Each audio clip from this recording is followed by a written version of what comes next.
Hi everyone, my name is Elizabeth Rosatelli and I am the Director of Special Services.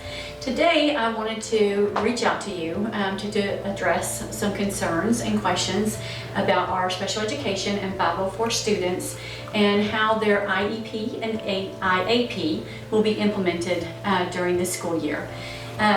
First, I want to explain the difference between what an IEP and an IAP is.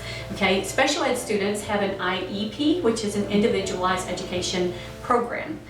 IAP are for 504 students, and that is an individualized accommodation plan. And it's important to note the difference in those two, okay? I know there's a lot of information out there and lots to sift through, so I'm hoping that this will summarize some of that information for you so that it gives you a little bit better picture.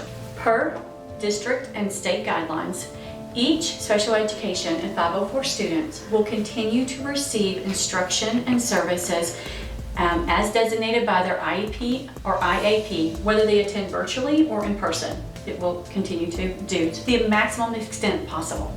Parents will be contacted by a campus staff member to discuss the current IEP, IAP plan, review or address any concerns that you had during that spring virtual learning that we kind of all got thrown into, and then discuss accommodations, modifications, and services that are in place.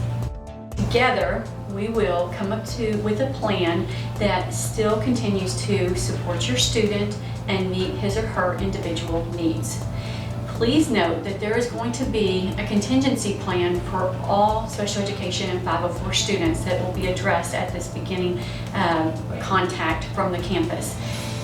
The contingency plan will be that, say I'm face-to-face right now and for some reason I have to go virtual, whether it's a school closure or it's because of exposure or parent choice, then we will look at the accommodations that would take place in the classroom and also virtually. So an example of an accommodation that would be maybe have to be adjusted or tweaked would be something like peer tutoring. In the classroom, peer tutoring is easy, but what does that look like in the home environment may look a little bit differently or have to be eliminated during that time if there's no peers in order to tutor.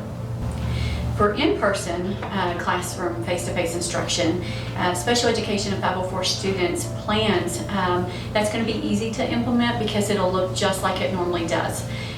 There may be a few differences. We're still going to follow all district guidelines for health and safety, social distancing, wearing a face mask or face shields.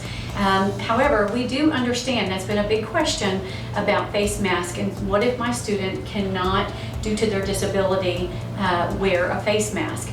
That will be addressed again in that meeting or conversation that you have to discuss your IEP or IAP. And it would be appropriate for that to be noted there. The other difference that may happen is that your speech services or occupational therapy services, they will probably have a plexiglass shield in between and may wear face shields versus face mask because they need to be able to see the conversations and the movements of the mouth, MTA instruction, those kind of things. Services for virtual learning will depending on your child's need and will be determined by your ARD or 504 committee so that as to the maximum extent possible, any instructional or service related services will continue to be implemented. You will work together with those teachers and committees to make this happen. At secondary, synchronous instruction is happening, so inclusion and resource support is pretty much covered.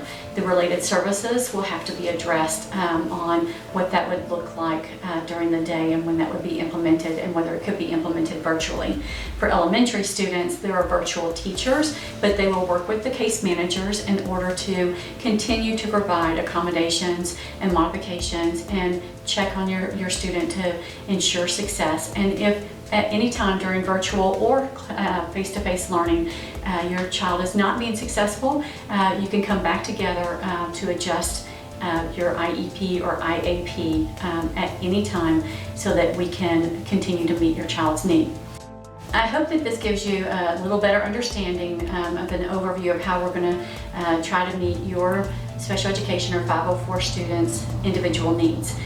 If at any time before school begins or even after you have any questions, please feel free to reach out to your campus administrator. You can email me or reach out through the Let's Talk app. Thank you and have a great day.